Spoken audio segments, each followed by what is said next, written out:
আল্লাহর নবী সাল্লাল্লাহু আলাইহি ওয়াসাল্লাম হাদিসের মধ্যে জানায় দেয়, তারাকতু ফিকুম আমরাইন লান তাদিল্লু মা তামাসসাকতুম বিহিমা, কিতাবাল্লাহ ওয়া সুন্নাত রাসূল। আল্লাহর নবীর সুন্নাত এবং কিতাব, এই কিতাব যার ভিতরে থাকবে, অর্থাৎ এই কোরআনকে যারা ভালোবাসবে, এই কোরআনকে যারা মহব্বত করবে, কাল কিয়ামতের ময়দানে তাদের জন্য সুসংবাদ আছে না নাই? কেমন সুসংবাদ?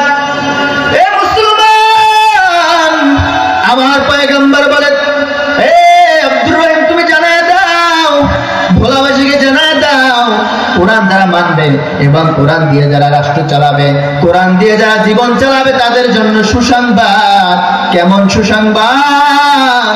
আমার কোরআনটা যারা মানবে তারা দুনিয়ায়ও সুন্দর মানুষ হয়ে যাবে। আল্লাহর নবীর একজন সাহাবী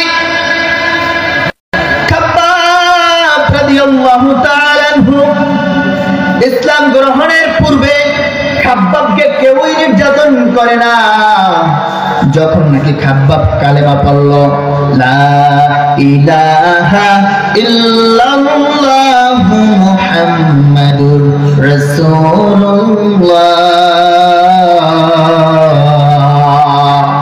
এবার খাব্বাবকে এত পরিমাণ মারধর করতেছে, খাব্বাব কালিমা ছেড়ে দাও, এক আল্লাহর গোলামি বাদ দাও, বিশ্ব নবীকে তুমি নবী মানতে পারবে না। নাউযুবিল্লাহ। কাফেররা এত পরিমাণ মারধর করার পর আল্লাহর নবীর সাহাবী খাব্বাব কালেমা ছাড়ে নাই, এমন অবস্থা হয়ে গেছে। খাব্বাব রাদিয়াল্লাহু তাআলা আনহুকে আমার নবী খাব্বাবকে নিয়ে আসছে তার দরবারে। সাহাবায়ে কিরাম খাব্বাবকে নিয়ে আসার পর আমার নবীজি খাব্বাবকে জিজ্ঞেস করতেছে, খাব্বাব তোমার কেমন অবস্থা, তুমি কোন অবস্থায় আছো? আল্লাহর নবীর জবাবে ডাক দিয়া বলে, ওগো পয়গম্বর, কাফেররা তোমার আমাকে মারছে। ও পয়গম্বর, আপনি দেখতেছেন আমি খাব্বাবের মুখ থেকে ভালো করে কথাও বের হয় না। কাফেররা আমার জিহ্বার মধ্যে লোহার প্যারাক দিয়া আঘাত করেছে, যার কারণে আমার জিহ্বা পোকা হয়ে গেছে। এ মুসলমান নবীর উম্মত, আমার নবী খাব্বাবকে যখন জড়ায় ধরল, জড়ায় ধরার পর খাব্বাব রাদিয়াল্লাহু তাআলা আনহু অঝরে চোখ থেকে পানি ছাইরা দিছে। আমার নবীজির গায়ের যখন এক ফোঁটা চোখের পানি পড়ল, আমার নবী ডাক দেয়া বলতেছে, রে খাব্বাব, তোর চোখ থেকে কেন পানি পড়ে রে খাব্বাব? তোর চোখ থেকে কেন পানি পড়ল?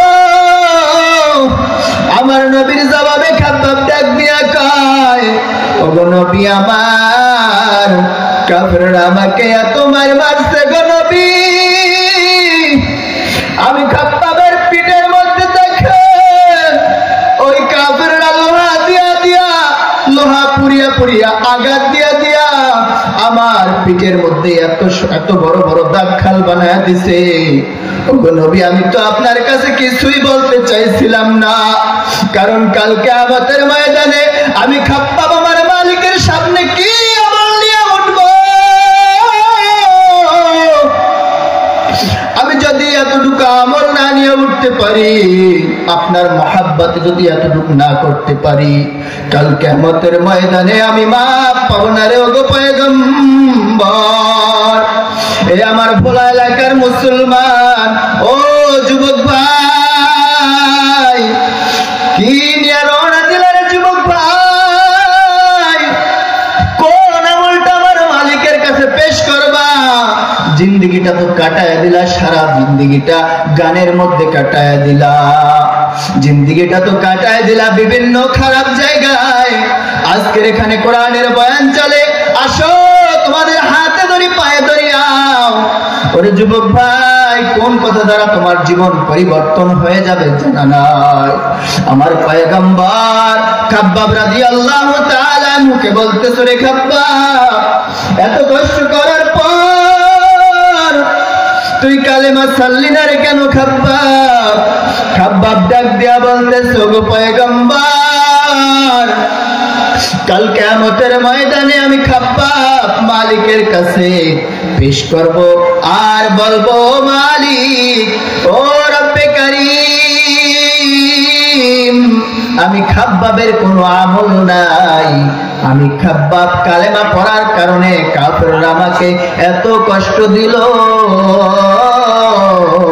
তারপরও আমি কালেমা ছাড়ি নাই। জোরে কান্না সুবহানাল্লাহ। ওগো নবীর উম্মতেরা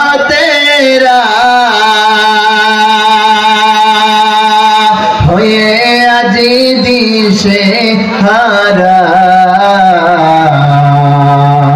ওগো নবীর উম্মতেরা